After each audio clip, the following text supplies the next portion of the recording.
కోర్టులో అంజుని జడ్జి గారు అమ్మ దుర్గా అని చెప్పి 2-3 సార్లు పిలిచినా కూడా అంజు మాత్రం పలకకుండా అలాగే ఉండిపోతుంది.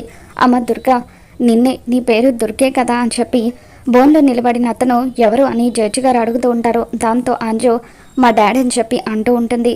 నువ్వు ఇన్ని రోజులు ఎక్కడుండేదానివి అని చెప్పి జడ్జి గారు అడుగుతూ ఉంటారు. దాంతో మా అమ్మ నాన్నలతోనే ఉండేదాన్ని. నాకు ఒక అక్క, 2 అన్నయ్యలు ఉన్నారు.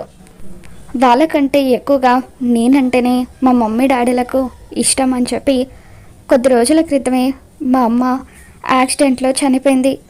అయినా కూడా కొత్తగా వచ్చిన అమ్మ నన్ను ఎంత బాగా చూసుకుంటుంది అని చెప్పి అంజు బాగీ గురించి కోర్టులో గొప్పగా చెబుతూ ఉంటుంది. ఇక అలా మీ అమ్మ నిన్ను వదిలేసి వెళ్ళిపోయినా కూడా నీకు మంచి కుటుంబం లభించినందుకు నాకు చాలా సంతోషంగా ఉంది తల్లి అంటూ దుర్గా రణవీర్ కూతురే అని నమ్ముతూ కోర్టు వారు తీర్పు ఇవ్వడం జరుగుతుంది. రణవీర్ తండ్రి ఎట్టి పరిస్థితుల్లోనూ రణవీర్కి ఆస్తి దక్కకూడదని చెప్పి వీలునామాలో రాయడం వల్ల దుర్గకి 18 ఏళ్ళు వచ్చేంత వరకు రణవీర్ కేవలం ఆస్తికి గార్డియన్గా మాత్రమే ఉంటారు. ఆస్తిని అమ్మడానికి కానీ అనుభవించడానికి కానీ రణవీర్కి ఎటువంటి హక్కు ఉండదు అని చెప్పి జడ్జి గారు తీర్పు ఇవ్వడంతో రణవీర్ ఎంతో కోపంగా అంజుని తీసుకొని కారులో వస్తూ ఉంటాడు. మరోపక్క అమర్ రాతోడిని తీసుకొని రణవీర్ ఇంటికి ఆవేశంగా వస్తాడు. సార్, కొంచెం ఆవేశం తగ్గించుకోండి అని చెప్పి రాతోడు అంటూ ఉంటే, ఏంటి రాతోడు తగ్గించుకునేది? నా కూతుర్ని బలవంతంగా ఎత్తుకొచ్చాడు, అటువంటిది ఆవేశపడకుండా ఎలా ఉంటానని చెప్పి అమర్ అంటూ ఉంటాడు. ఇక అక్కడ రణవీర్ ఇంట్లో ఉన్న పని వాళ్ళు ఎవరండి మీరు అని చెప్పి అడుగుతూ ఉంటే, మేము రణవీర్ ఫ్రెండ్స్ అని రాతోడు అంటాడు. మీరు కూర్చోండి సార్ కోర్టుకు వెళ్ళారు, ఇప్పుడు వచ్చేస్తారు అని చెప్పి అంటూ ఉంటే ఇక అమర్ రాతోడు ఇద్దరు కూడా అక్కడ రణవీర్ ఇంట్లో కూర్చొని ఉంటారు. కారులో వచ్చేటప్పుడు అంజు, అంకుల్ మనం ఇప్పుడు హైదరాబాద్కి కదా వెళ్తున్నాం అని చెప్పి అంటూ ఉంటే అప్పుడు లాయర్, ఆల్రెడీ అంకుల్ టికెట్స్ కూడా బుక్ చేశారమ్మా, ముందు మనం ఇంటికి వెళ్ళి ఆ తర్వాత హైదరాబాద్ వెళ్దామని చెప్పి అంటూ ఉంటారు. ఇక రణవీర్, అంజు నీ పని అయిపోయింది, నిన్ను ఎక్కడికి పంపించాలో అక్కడికి పంపిస్తాను అని చెప్పి రణవీర్ మనసులో అనుకుంటాడు. మరోపక్క బాగి ఆరుతో, ఖచ్చితంగా ఆ మనోహరి రణవీర్ ఇద్దరూ కలిసి ఏదో కుట్ర చేశారని నాకు అనిపిస్తుంది అక్క, లేకపోతే అంజుని రణవీర్ తీసుకెళ్ళిపోవడం ఏంటి? అసలు అంజుని ఎందుకు కిడ్నాప్ చేశాడు?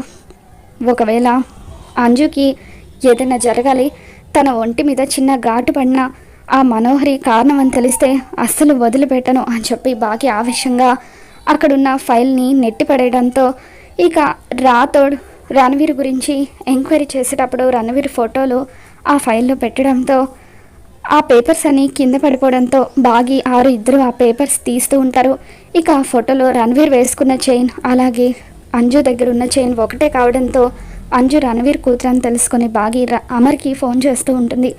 ఇక అమర్, నేను ఇప్పుడే రణవీర్ ఇంటికి వచ్చాను, అంజుని కలిసిన తర్వాత నేను నీకు ఫోన్ చేస్తాను, నువ్వేం కంగారు పడకు, అంజుని క్షేమంగా తీసుకొని వస్తానని చెప్పి అమర్ అంటూ ఉంటాడు. ఒక్కసారి నేను చెప్పేది వినండి అని చెప్పి బాగి అంటుంది. నన్ను డిస్టర్బ్ చేయొద్దని అమర్ ఫోన్ పెట్టేస్తాడు. అయినా సరే నిజం చెప్పాలని బాగి 2-3 సార్లు అమర్కి ఫోన్ చేస్తుంది. ఇక అమర్, రణవీర్ని చంపేస్తాను అని చెప్పి అంటూ ఉంటే, మీరు రణవీర్ని ఏమీ చేయడానికి వీల్లేదు, ఎందుకంటే అంజు కోర్టులో సాక్ష్యం చెప్పింది నిజం కాబట్టి, అంజు రణవీర్ కన్న కూతురని బాగి చెప్పడంతో అమర్ ఒక్కసారిగా షాక్ అవుతాడు. ముందైతే అంజుని తీసుకుని ఇంటికి రండి, ఏం చేయాలో తర్వాత ఆలోచిద్దామని బాగి అమర్కి చెబుతుంది. ఇక ఇంతలో రణవీర్, అంజు, లాయర్ ముగ్గురు ఇంటికి వస్తారు. అంజు అమర్ని చూడగానే డాడ్ అంటూ పరిగెత్తుకుంటూ వచ్చి అమర్ని హగ్ చేసుకుంటుంది. రణవీర్ మనసులో టెన్షన్ పడుతూ, అసలు అమర్కి నేనే అంజుని తీసుకొచ్చానని ఎలా తెలిసిందని చెప్పి మొత్తం నిజం తెలిసిపోయిందా అని టెన్షన్ పడుతూ ఉంటాడు. ఇక ఇంటి దగ్గర ఉన్న బాగీకి అమర్ ఫోన్ చేసి అంజు క్షేమంగా ఉందని చెప్పడంతో బాగి ఇంట్లో వాళ్ళతో అంజు సేఫ్గా దొరికిందట, మీరేం టెన్షన్ పడకండి అని చెప్తుంది. దాంతో మనోహరి, అసలు అంజు అమర్కి ఎలా దొరికిందా అని చెప్పి టెన్షన్ పడుతూ ఉంటుంది. ఇక అక్కడే చిత్ర కూడా ఉంటుంది.